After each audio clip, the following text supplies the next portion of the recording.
Just a quick heads up before we spin today's track.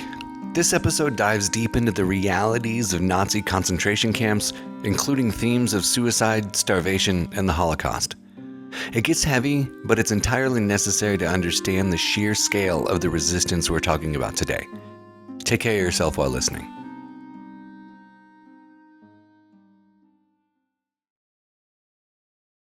Close your eyes and picture this exact scene. You're standing in the slush of a secondary railway platform just outside the walls of Auschwitz-Birkenau.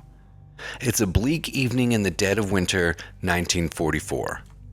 The night air carries the thick stench of burning coal, sulfur, and human bodies billowing from the distant chimneys of the crematoriums. The sky above's pitch black, lit only by the glare of searchlights dancing across double perimeter fences of thick, rusted barbed wire humming with high voltage electricity. In front of you stands a massive line of human beings, shivering in thin, tattered civilian clothes. They've been packed into suffocating cattle cars for days without water. Moving quietly through the mud near the center of the line's a 39-year-old Austrian doctor.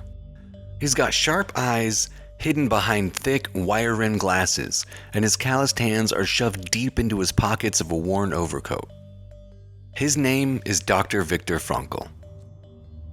Suddenly, an SS officer steps onto the platform. He moves with casual authority.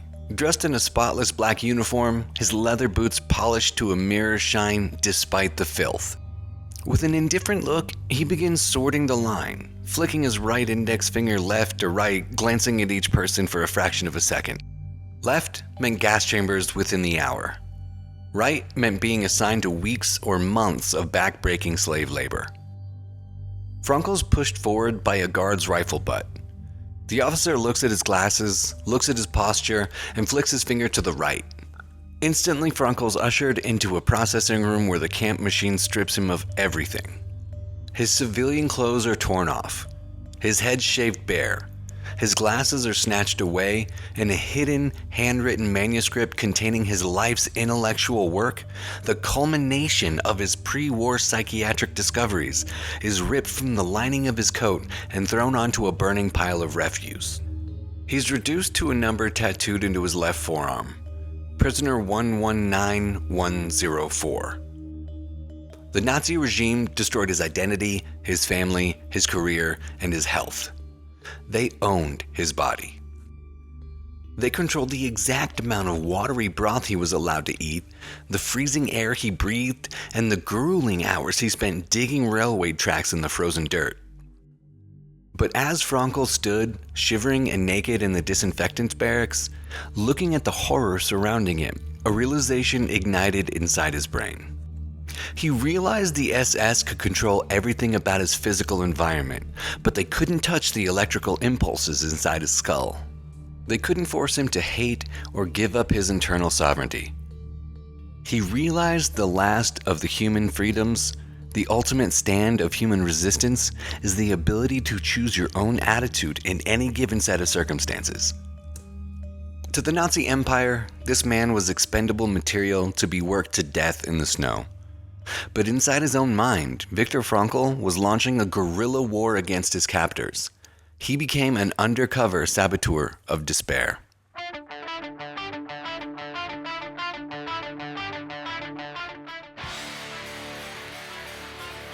Think punk started in the 70s? Think again. I'm Andrew Winter, and welcome back to Punk's Pre-Punk, a podcast where I show you how the rebel attitude and uncompromising identity of punk rock were blazing a trail long before bands like Death or The Damned. In this episode, we're blowing the doors off the standard textbook narrative. We're diving into the life of a rebel who didn't fight the establishment with a broadsword, a rifle, or a distorted guitar, but with the raw, weaponized power of human consciousness. I'm talking about the ultimate insurgent of the mind, Dr. Viktor Frankl.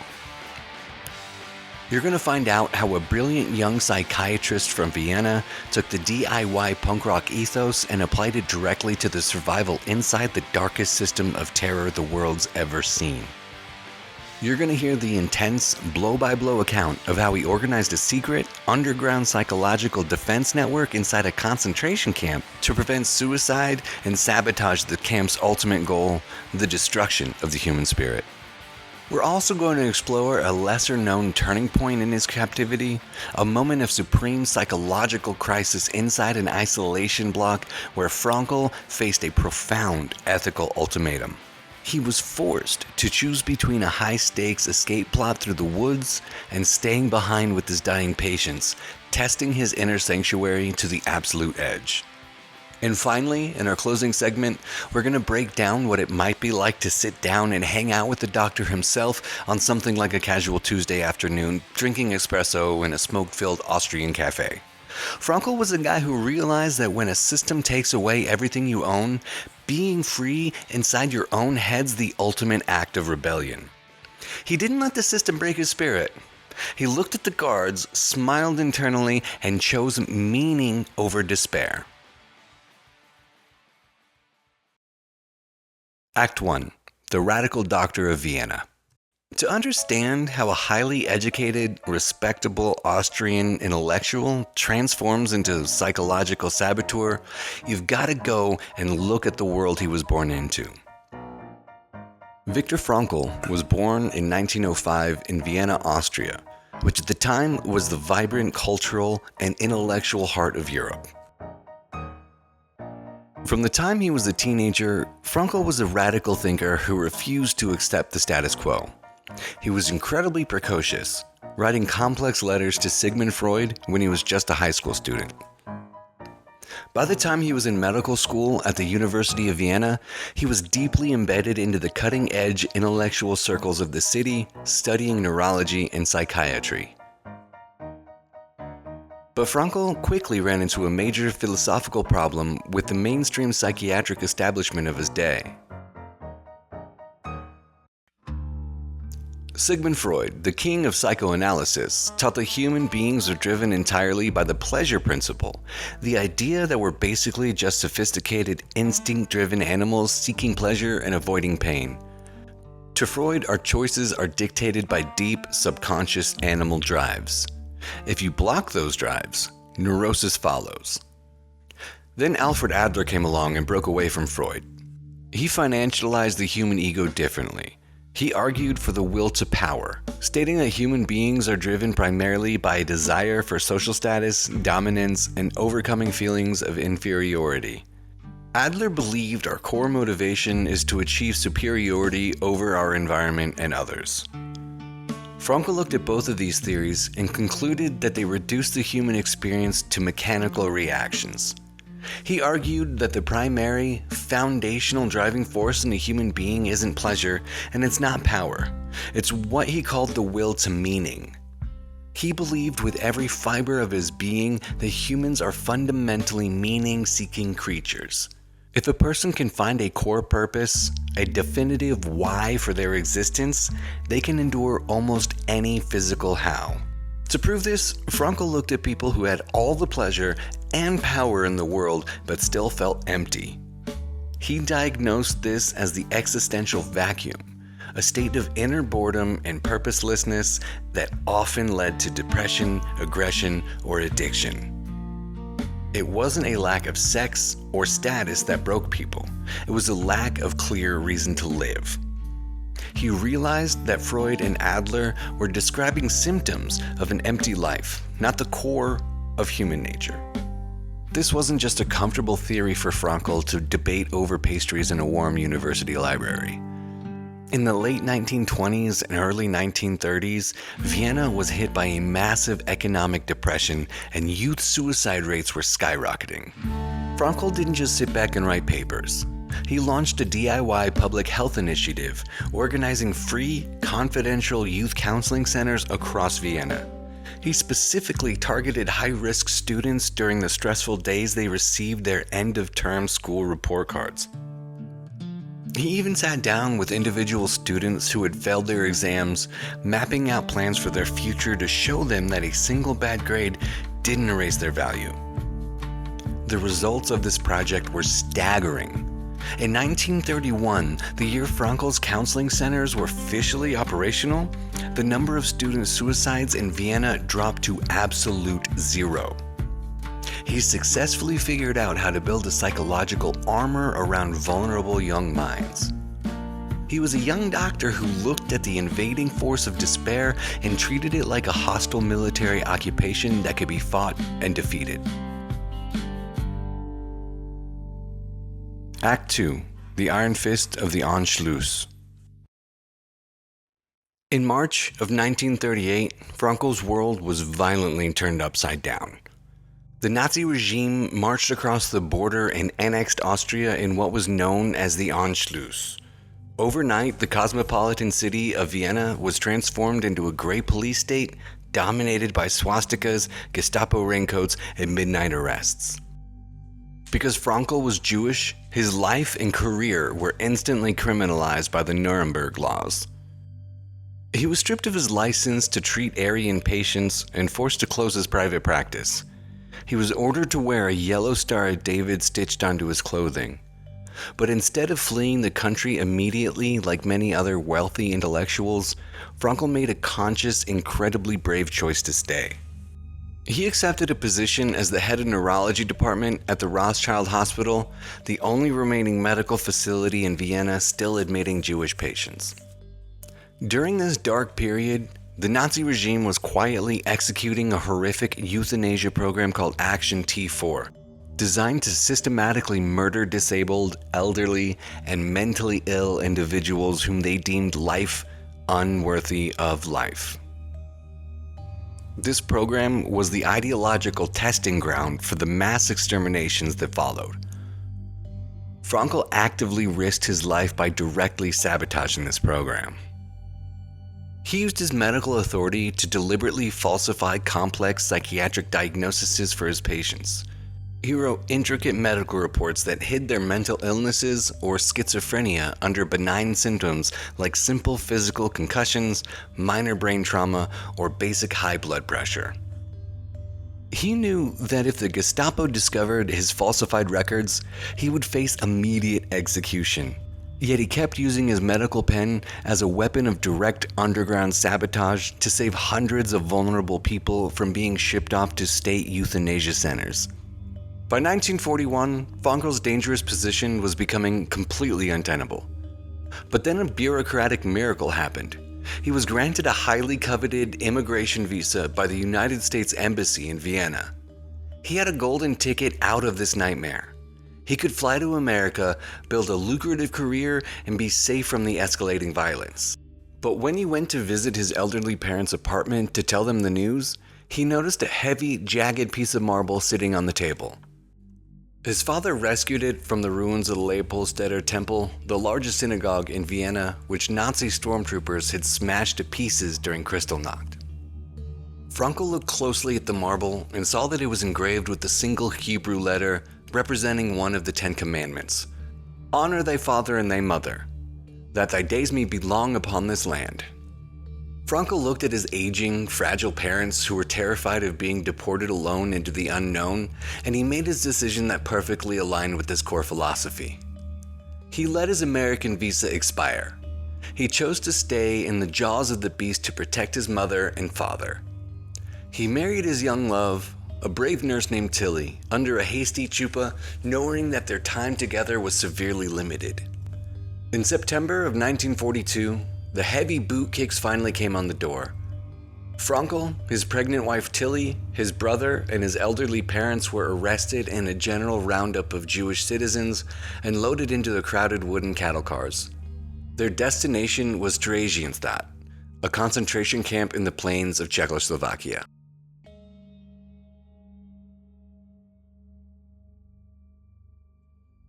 Act 3.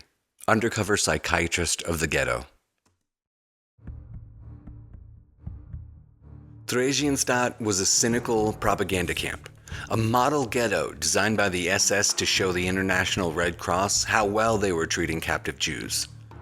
The Nazis went so far as to paint storefronts, plant gardens, and stage classical music concerts whenever inspectors arrived.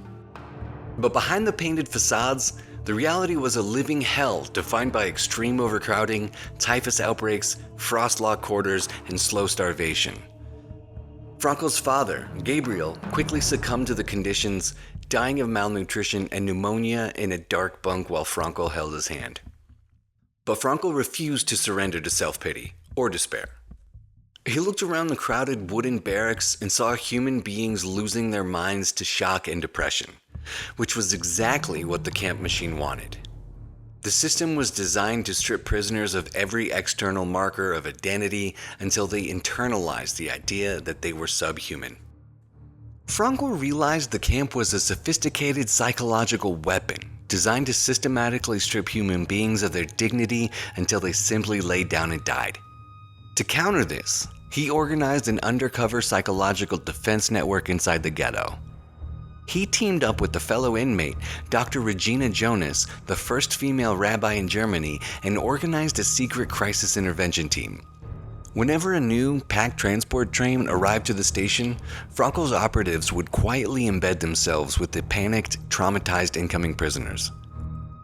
They acted as human shock absorbers, watching for signs of severe acute shock, deep depression, or suicidal ideation. If they saw someone slipping into the dark, Frankl or his trained team would sneak into the barracks at night, dodging the guards and whispering to them in the shadows. They didn't offer empty platitudes. Instead, they used structured psychological therapy.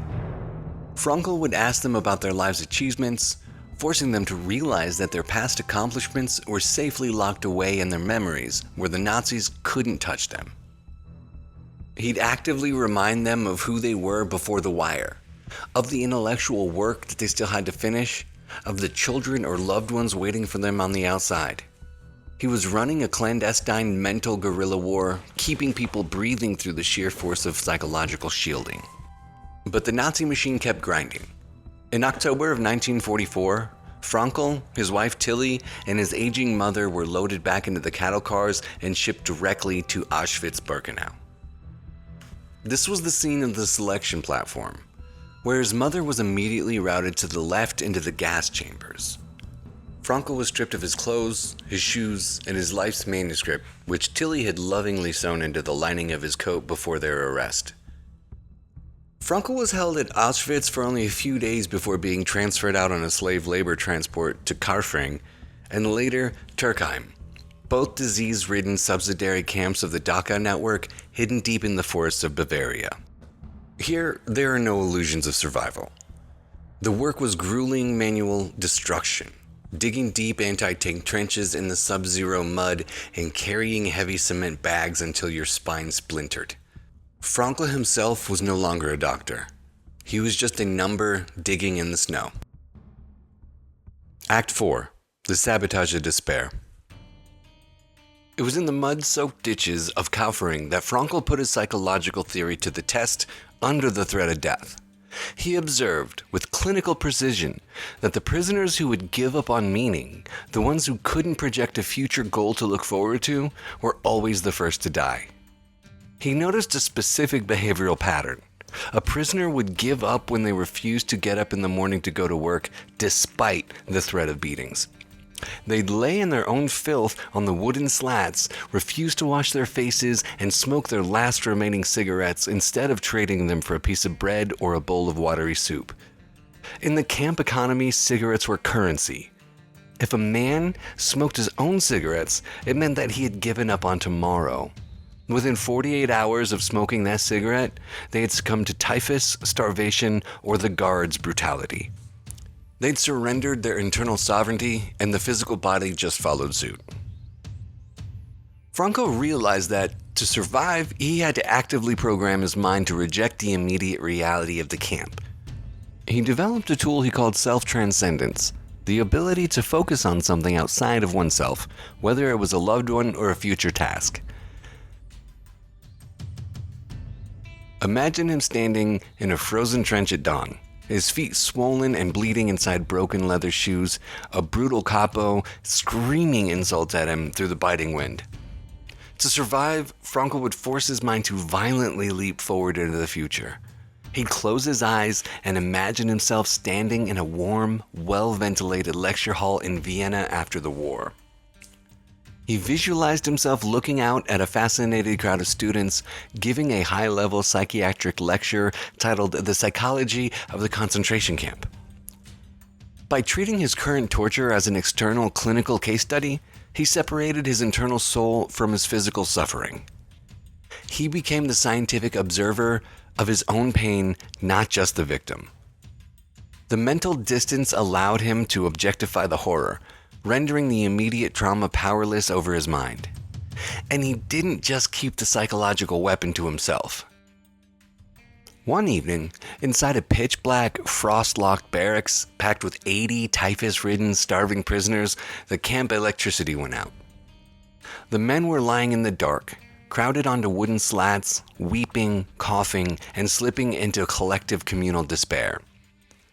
The block warden came to Frankl in the dark and told him he had to speak to the men. He had to provide a psychological anchor to keep them breathing until morning light. Frankl stood up in the dark, his voice weak and trembling from hunger. He didn't offer them cheap comfort or false promises that they'd all be rescued next week. Instead, he initiated a spiritual transfusion, speaking to them about radical dignity of suffering. He told them that right now, in the pitch black of the miserable cabin, someone who was looking down on them, a friend, a wife, a husband, or a god, and that this observer expected them to suffer with dignity, not to fail them. He argued that suffering was an unavoidable part of life, just like fate and death, and that how a person handles unavoidable suffering is the ultimate measure of their human worth. He told them that suffering wasn't a meaningless waste of time, it was an active achievement. It was a stand against the machine. When he finished speaking, the barracks was entirely silent. Men were crying in the dark, but their spirits had been pulled back from the edge. The suicide rate in Frankl's block dropped to near zero. He'd successfully sabotaged the most powerful psychological weapon of the Nazi state.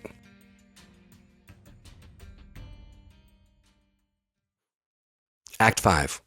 The Typhus Barracks and the Escape Plot. By early 1945, Frankl was transferred to the Turkheim subcamp, and a devastating epidemic of typhus fever swept through the wire. Typhus is a horrific disease carried by lice. It causes skyrocketing fevers, violent delirium, and a complete collapse of the vascular system. The Nazi camp administration, terrified of contracting the disease, abandoned their interior of the sick barracks entirely, leaving the infected prisoners to rot and die in their own filth. Frankl, despite being incredibly weak himself, volunteered to work as a doctor in the typhus isolation block. He had no access to medicine, no sterile equipment, and no real food to give his patients. He could only sit by them in their barracks, wipe the sweat from their brows, and try to keep them calm during the terrifying, fever-induced hallucinations. He used a technique called paradoxical intention, teaching patients to laugh at their fears or lean into their anxieties to break the cycle of panic that aggravated their physical symptoms.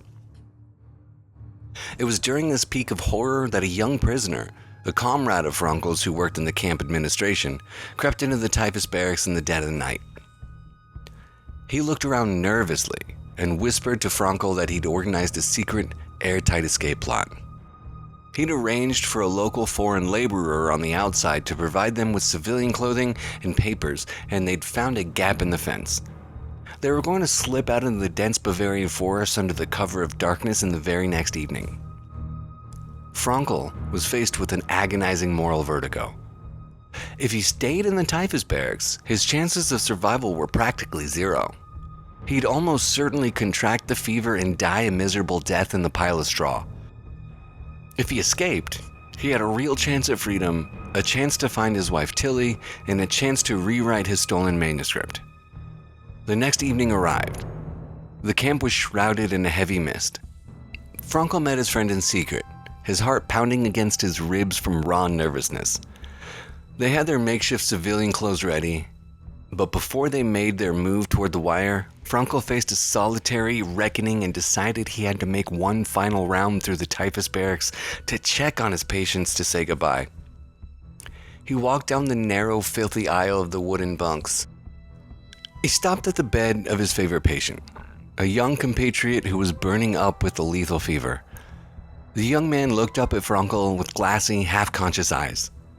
He noticed Frankl's nervous energy, looked down at his slightly hidden clothes, and in a tired, incredibly sad, breaking voice he whispered, "You, too, are getting out?" Frankl tried to deny it, but he found it completely impossible to avoid the young man's devastating, accusing gaze. A profound, crushing feeling of guilt and spiritual sickness gripped his stomach. He realized that if he ran away to save his own skin, he'd be betraying his core philosophy. He'd be declaring that his personal comfort was more important than his responsibility to his fellow human beings. Frankl turned around, walked out of the barracks, and met his friend waiting by the fence. He looked him dead in the eye and said, "I'm staying behind with my patients." His friend simply looked at him with a deep, silent sadness, gave him a quiet look of understanding, and went ahead with the escape attempt alone. The moment Frankl accepted this path, the intense anxiety and guilt completely evaporated from his chest. He'd taken his fate entirely into his own hands. He chose his purpose over survival. Just days later, Frankl's choice faced its final ironic test. He indeed contracted the typhus fever. As he lay in his bunk, his body burning up, he knew that if he fell into a deep sleep, his blood pressure would drop, his vascular system would collapse, and he'd die. So what did prisoner 119104 do to survive? He stole a few small blank pieces of paper from the camp's administration office and found a tiny stub of a pencil. All through the pitch-black nights, while the fever raged in his blood, Frankl forced himself to stay awake by frantically reconstructing his lost psychiatric manuscript. He wrote down the core tenets of logotherapy in tiny shorthand script on the stolen scraps of paper. He outlined how meaning can be found in three distinct ways: through creating a work or doing a deed, through experiencing something or encountering somebody, such as love, and through the attitude we take toward unavoidable suffering. The desire to see his book published in the future was the literal machine that kept his heart beating through the night. His meaning was his medicine. Act 6. The Field of Wildflowers and the Global Anthem. On April 27, 1945, a massive rumble echoed through the Bavarian forest. The white-starred tanks of the United States Army smashed through the gates of Turkheim camp. The SS guards fled into the woods. Viktor Frankl was officially a free man. But his liberation was met with a crushing tsunami of personal grief. When he finally made his way back to the ruined, bomb-cratered streets of Vienna, he discovered that his entire world had been completely and totally erased. His father had died in Theresienstadt. His mother had been murdered in the gas chambers of Auschwitz. His brother had been killed in a slave labor camp. And his young, beloved wife Tilly, whom he'd focused on every single day to survive, had died of disease and malnutrition in Bergen-Belsen just weeks before the British liberated the camp. He was completely, utterly alone in the universe. Many people would have looked at that total annihilation of their life and simply given up, falling into irreversible despair. But Frankl looked at his deep grief and realized if his philosophy was true, then his grief had to have a meaning as well. He had an existential duty to the dead to speak for them, to show the world what they'd endured. He realized that his survival wasn't a lucky accident, but a profound responsibility to share his psychiatric discoveries with a broken world. He locked himself in a small, bare room in Vienna, hired 3 professional stenographers, and paced around the floor, dictating a book over the course of 9 intense, tear-soaked days. He poured his entire soul, his raw camp experiences, and his deep psychiatric insights into the machine.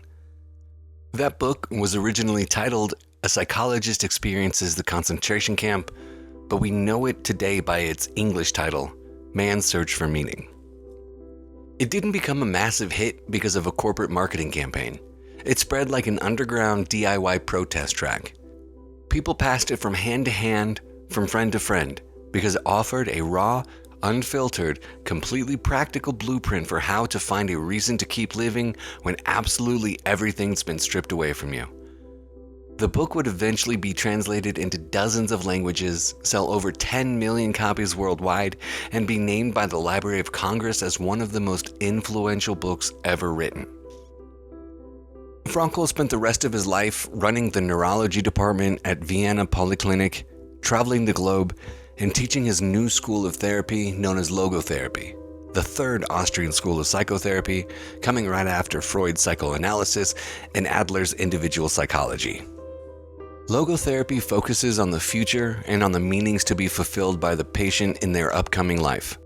Frankl even took up flying lessons in his late 60s, conquering his fear of heights and proving that a human being's never done growing, never done defying the limitations placed upon them by an external world. He died in 1997 at the age of 92, a towering, unshakable monument to the eternal sovereignty of the human spirit. Act 7. Hanging out with Viktor Frankl.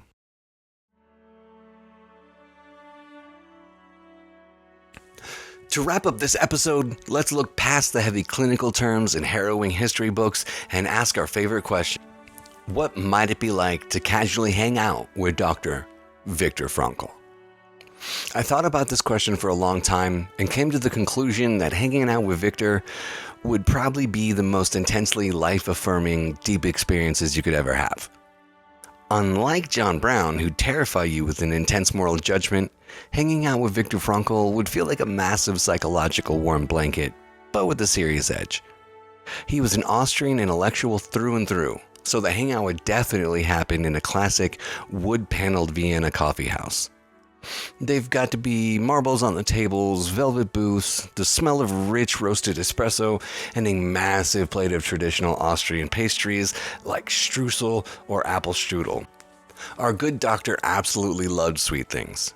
He used to joke with his friends that his survival in the camps gave him a lifelong pass to eat as much dessert as he wanted.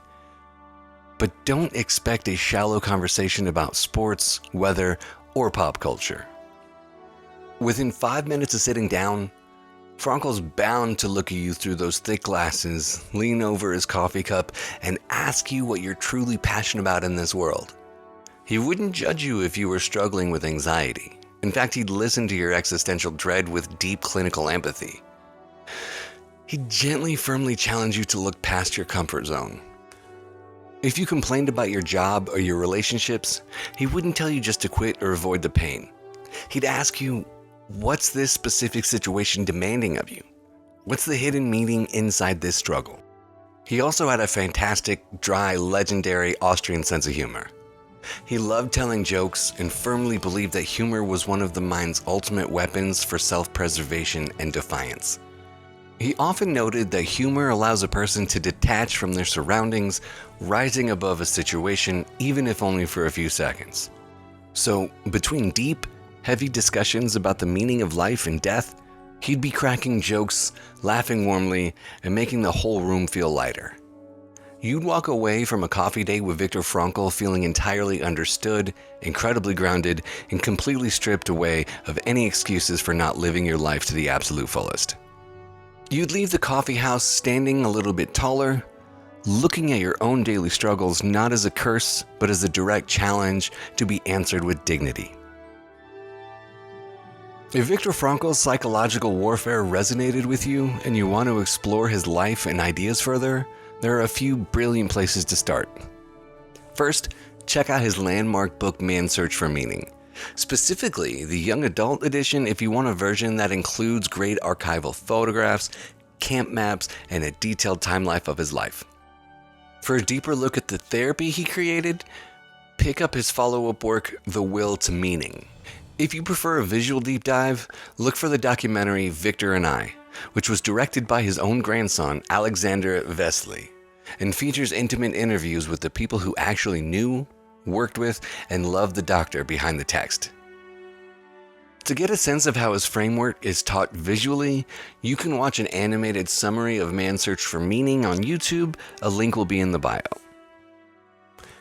Now, if you think Viktor Frankl's mental warfare against the Nazi machine was the pinnacle of defiance, wait until next week when you trade the coffee houses of Vienna for the smoke-choked, blood-soaked coal fields of early 20th century America to break down the life of Mary Harris Jones, better known to history as Mother Jones. After a yellow fever epidemic killed her husband and all 4 of her children, and the Great Chicago Fire destroyed everything she owned, the silver-haired grandmother in a black dress took a total DIY, no-holds-barred attitude and channeled it into organizing the most exploited coal miners, steelworkers, and child laborers on Earth. She was dubbed the most dangerous woman in America by corporate bosses.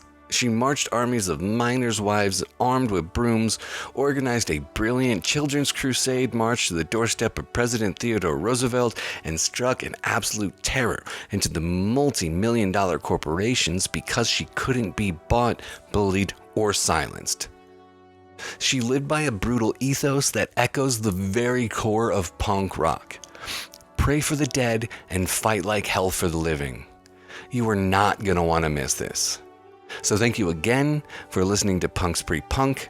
If you like the show, please go to all of the platforms, like, subscribe, comment, share, do all of that stuff. It really, really helps the show. I truly, truly appreciate every single person that listens to this. Again, I am Andrew Winter, and I will see you next time on Punk's Pre-Punk.